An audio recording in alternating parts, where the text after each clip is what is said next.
أعوذ بالله من الشيطان الرجيم بسم الله الرحمن الرحيم। শুরু করছি মহান রাব্বুল আলামিনের নামে, যিনি বড়ই মেহেরবান এবং পরম দয়ালু।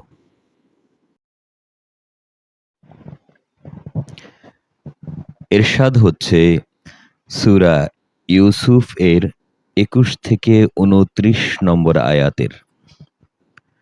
মিশরের যে ব্যক্তি তাকে ক্রয় করেছিল, সে তাকে ঘরে এনে তার স্ত্রীকে বলল, সম্মানজনকভাবে এর প্রতিপালন করো। সম্ভবত বড় হয়ে সে আমাদের উপকারে আসবে, অথবা তাকে আমরা নিজেদের ছেলেও বানিয়ে নিতে পারি। এভাবেই আমি মিশরের জমিনে ইউসুফকে প্রতিষ্ঠা দান করলাম, যাতে করে আমি তাকে স্বপ্নের ব্যাখ্যা সহ অন্যান্য বিষয় আশয় সম্পর্কিত জ্ঞান শিক্ষা দিতে পারি। আল্লাহ তাআলা সবসময়ই তার কর্মের বাস্তবায়নের উপর ক্ষমতাবান, যদিও অধিকাংশ মানুষ তা জানে না। অতঃপর সে যখন পূর্ণ যৌবনে উপনীত হল, তখন আমি তাকে নানা রকম প্রজ্ঞা ও জ্ঞান দান করলাম, এবং আমি এভাবেই নেককার লোকদের পুরস্কার দিয়ে থাকি।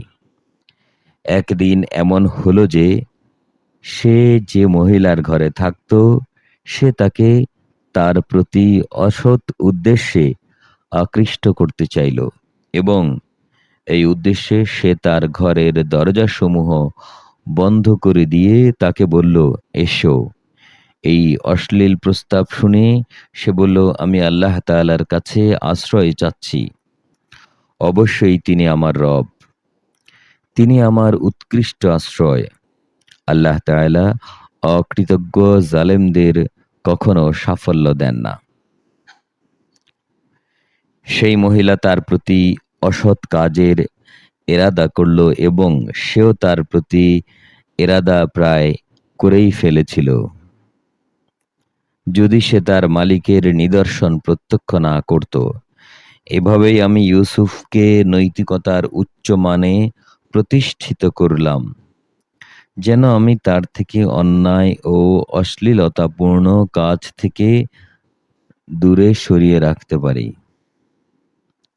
অবশ্যই সে ছিল আমার ঘনিষ্ঠবান বান্দাদের একজন। অতঃপর তারা উভয়েই সম্পূর্ণ ভিন্ন ভিন্ন উদ্দেশ্যে দরজার দিকে দৌড়ে গেল। মহিলা পেছন দিক থেকে তার জামা টেনে ছিঁড়ে ফেলল। এমত অবস্থায় তারা উভয়েই তার স্বামীকে দরজার পাশে দেখতে পেল।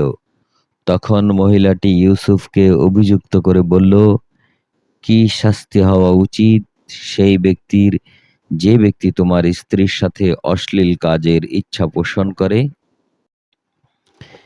এছাড়া তার আর কি শাস্তি হতে পারে যে তাকে হয় জেলে পাঠাতে হবে, নতুবা অন্য কোনো কঠিন শাস্তি দিতে হবে। সে বলল, সেই মহিলাই আমাকে অশ্লীল কাজের প্রতি আকৃষ্ট করতে চেয়েছিল। এ সময় সেই মহিলার আপনজনদের মধ্য থেকে একজন সাক্ষী বলল, তদন্ত করে দেখা যাক।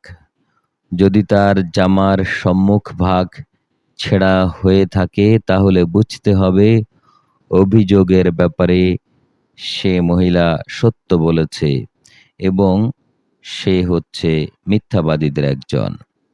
আর যদি তার জামা পেছন দিক থেকে ছেঁড়া হয়ে থাকে, তাহলে বুঝতে হবে সে মহিলাই মিথ্যা কথা বলছে, এবং সে হচ্ছে সত্যবাদীদের একজন। অতঃপর সেই গৃহস্বামী যখন দেখল তার জামা পেছন দিক থেকে ছেঁড়া, তখন সে আসল ঘটনা বুঝতে পেরে নিজের স্ত্রীকে বলল, কোনো সন্দেহ নেই, এটা তোমাদের নারীদের ছলনার অংশ। সত্যিই তোমাদের মতো নারীদের ছলনা বড় জঘন্য। হে ইউসুফ, তুমি এ নিয়ে বাড়াবাড়ি করা ছেড়ে দাও, এবং হে নারী, তুমি তোমার অপরাধের জন্যে আল্লাহর কাছে ক্ষমা প্রার্থনা করো। অবশ্যই তুমি অপরাধীদের একজন। মহান আল্লাহ যা বলেছেন সত্য বলেছেন।